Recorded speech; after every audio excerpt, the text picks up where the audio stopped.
It's been exactly 316 days since we left Australia and started travelling full time.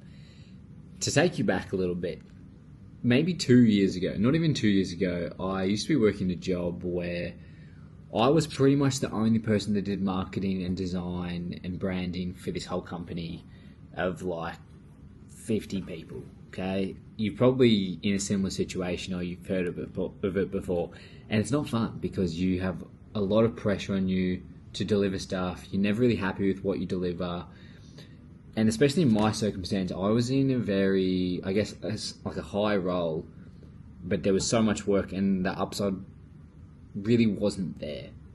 It felt like I was always putting in a lot of work and really not getting as much out of it as I wanted, because I would always rock up to work early, like hours, a couple of hours early because I had so much work to do. And then I would always stay late because I always had stuff that was thrown on my desk or stuff that I had to do. And if I didn't do it, I get fucking roasted. I would just get absolutely ruined. And I used to go home stressed and like anxious every night that I had to do it again the next day. And there was so much pressure, and I had so much fear that I was going to get yelled at. I know it's like so ridiculous as an adult, but this fear I was going to get yelled at, and it couldn't go on. Like I always had this drive. Like I used to, even before I'd go to work, I would get up and go to the gym early. Like I always had this really aggressive hustle mindset. So like at the start, I kind of liked the job. I was like, this is fun. It's like kind of startup vibes. It was cool.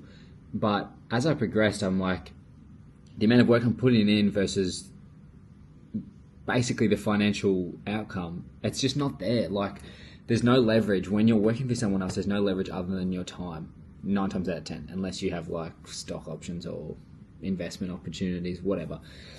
But for me, the upside wasn't worth what I was putting in. So I got pushed to the limit. I got absolutely pushed to the limit where I just couldn't do it anymore. And I know it sounds like just super aggressive, but sometimes you need to go to like the dark pits of the earth. Like I remember one time something happened, like my whole team quit or something at the same time, and it was just left with me to do all of the work, and it was like stupid. Like it's not possible for one person to do that that's getting paid a salary. Like it's so ridiculous. And I remember I was like calling my brother, I was calling my friends, I was calling my dad. And if I like call my dad, like I love my family, I love my parents, but if I call my dad, it's like serious shit's going down. Like I'm like, Dad, I'm gonna keep. I'm at my wits' ends. I'm about to flip. You know, I'm about to just pull up and quit. And eventually, I did get pushed to the limit, we came to an agreement, and I departed. And since then, I have woken up every single day, no stress. And so after like I quit my job, I met Penelope, my girlfriend, slightly before that, and we were both kind of at wit's end. We'd both been working jobs. We're like, fuck, this isn't it. We both like had previous business ideas before that we tried, but it didn't. Nothing really worked out. Nothing enough to like live off. But this time we were like, all right, we've got skills in branding, marketing, writing, advertising, whatever. Let's just start a business. Like, why not? Like, what do we got to lose? So basically that's what we did. We started Boring Studios 18 months ago now. And when we started, we both quit our jobs within 2 weeks of each other, which was insane because, like, when we were living in Melbourne, it was just so expensive. Like, life's so expensive when you're on a salary. There's just no room. There's no wiggle room. And we quit our jobs and we were like, let's just start a business. And the first couple of weeks, we had no idea what we were doing. Actually, a lot of the time we had no idea what we were doing. We'd like wake up, we'd work, and we'd not spend any money. We were like absolutely impoverished. Like we were living like as close to poverty as possible. Like we had like enough food, like enough money for like food and rent and like basic necessities, but we didn't spend anything outside of that. So it was like a crazy, like really reserved time for us.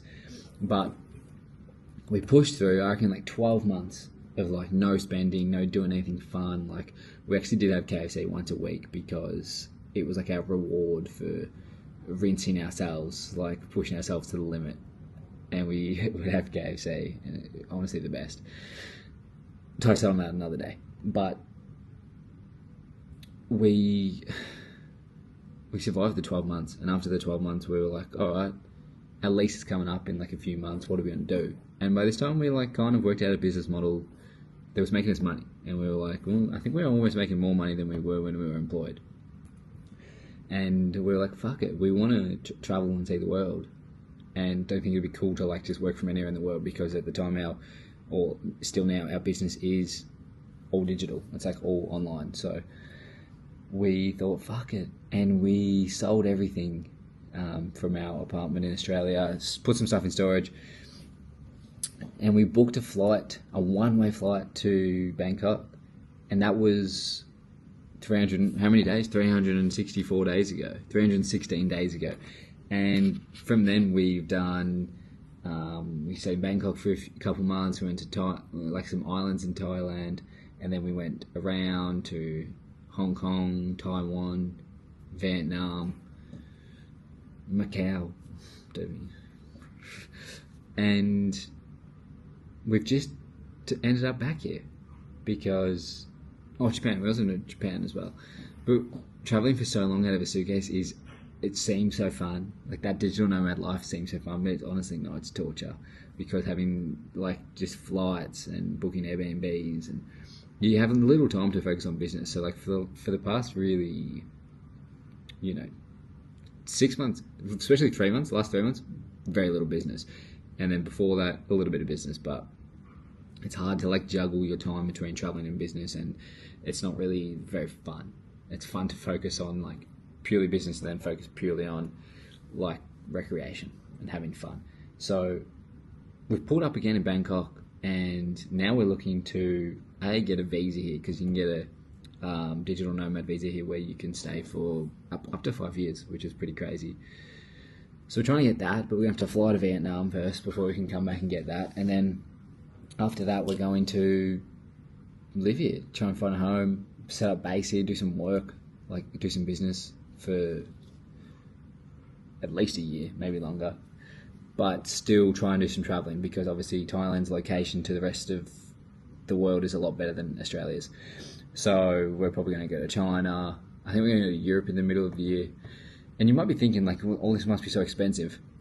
And yeah, it's not cheap, but the business we've set up now has allowed us a bit more freedom, because back in the day we used to be living legit like paycheck to paycheck, like when we were on our salaries, like I would have no savings.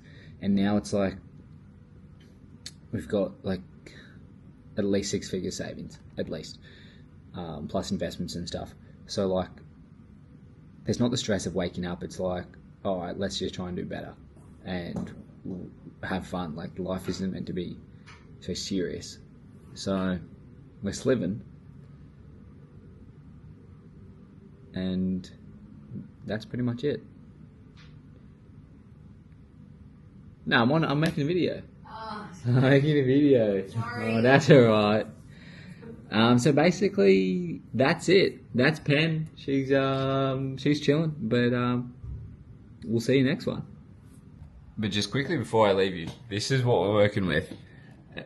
It's a pretty cool view. This is just our Airbnb for a little bit, but I actually had it on my vision board once before we came here that we would be staying in like this high-rise apartment, high-rise like city living, and I've done it. So make your vision board and make it come true.